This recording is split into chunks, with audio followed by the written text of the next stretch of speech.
نحمده ونصلي على رسوله الكريم أما بعد। প্রিয় মুসলিম দিনী ভাই বোন বন্ধুরা, রাসূলুল্লাহ সাল্লাল্লাহু আলাইহি ওয়াসাল্লাম বলেছেন, আরবাউন লা তাজুজু ফিল আদাহি, চার প্রকারের প্রাণী কুরবানি দেওয়া জায়েজ নেই। এক নম্বর হচ্ছে আল আওরাউ আল বাইয়িন আওয়ারুহা।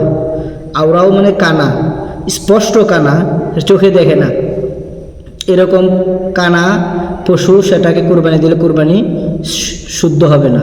নাম্বার দুই হচ্ছে আল মারিদ, মানে অসুস্থ। আল বাইয়িনু মারাজুহা, এমন অসুস্থ যেটার রোগটা একেবারে স্পষ্ট, বোঝা যায় যে আসলে অসুস্থ হয়ে গেছে, কোনো খাবার দাবার খাচ্ছে না, শরীর দুর্বল হয়ে যাচ্ছে, ঘাস পানি ছেড়ে দিয়েছে, এই ধরনের পশুদের কুরবানি দিলে কুরবানি শুদ্ধ হবে না। নাম্বার তিন আল আরজাউ আল বাইয়িনু যালউহা।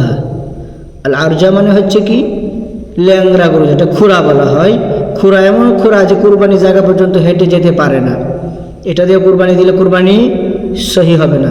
নাম্বার চার আল কাসীরাতুল লাতি লা তুনকি, এমন দুর্বল হয়ে গেছে যে প্রাণীটা, মানে বয়স হয়ে গেছে, যার ভিতরে হাড্ডির ভিতরে ক্যালসিয়াম নেই, মজ্জা নাই যার ভিতরে, এরকম দুর্বল পশু দিয়া কুরবানি দিলে কুরবানি সহি হবে না। বিশেষ করে এই যুগে যে বিষয়টা এবছর দেখা দিয়েছে সেটা হচ্ছে বাত্রা রোগ। বাত্রা গরু দিয়া কুরবানি দিলে কুরবানি হবে না, কিন্তু বাত্রাটা বা বাদলা রোগটা কতটুকু হলে কুরবানিটা সহি হবে না, এই প্রাণীটা কুরবানির কাজে চলবে না, সেটা কতটুকু, সেটা হচ্ছে এমন দুর্বল যে খাবার দাবার ছেড়ে দিয়েছে এবং তার গায়ে তাপ আছে, হাঁটতেও পারে না, পায়ে খুরা, খাবার তো খায়ই না, আবার দুর্বল, পায়ে খুরা হয়ে গেছে, রোগটা স্পষ্ট যে বড় রোগ হয়ে গেছে, বোঝাই যাচ্ছে, তাহলে এই গরু দিয়ে কুরবানি দিলে কুরবানি সহি হবে না। আল্লাহ পাক সকলকে বোঝার আমল করার তৌফিক দান করেন। রাসূল সাল্লাল্লাহু আলাইহি ওয়াসাল্লাম বলেছেন, চার প্রকারের প্রাণী দিয়ে কুরবানি দিলে কুরবানি সহি হবে না।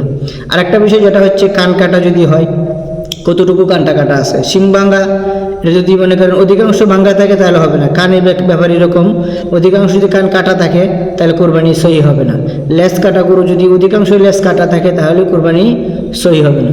সামান্য ত্রুটি যেটা সবার চোখেই ধরা পড়ে, এটা দিয়ে কুরবানি, মানে এই ধরনের ত্রুটিপূর্ণ পশু দিয়ে কুরবানি করলে কুরবানি সহি হয়ে যাবে।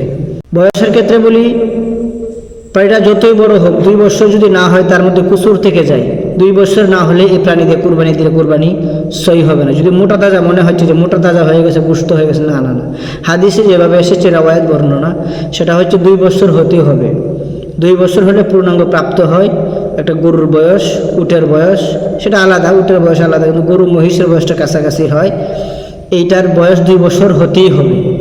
বকরি, ভেড়া বকরি, এটা সাধারণত 1 বছর, কিন্তু 6 মাসে যদি মোটা তাজা হয়ে যায়, যে 1 বছরের সমান, এরকম 6 মাসে হয়ে যায় মোটা, তাহলে এটা আবার হয়ে যাবে বকরির বেলায়, কিন্তু গরুর বেলায় আবার এটা হবে না, মহিষের বেলায় হবে না, পরিপূর্ণ বয়স হতে, প্রাপ্ত বয়স্ক হতে হবে।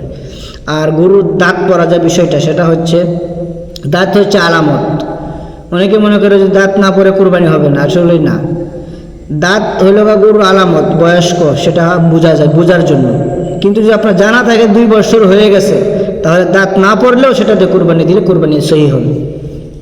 আর অনেক বাজারে দেখা যায় এরকম হয় যে দাঁত পড়া ছাড়া গরু বিক্রি হয় না।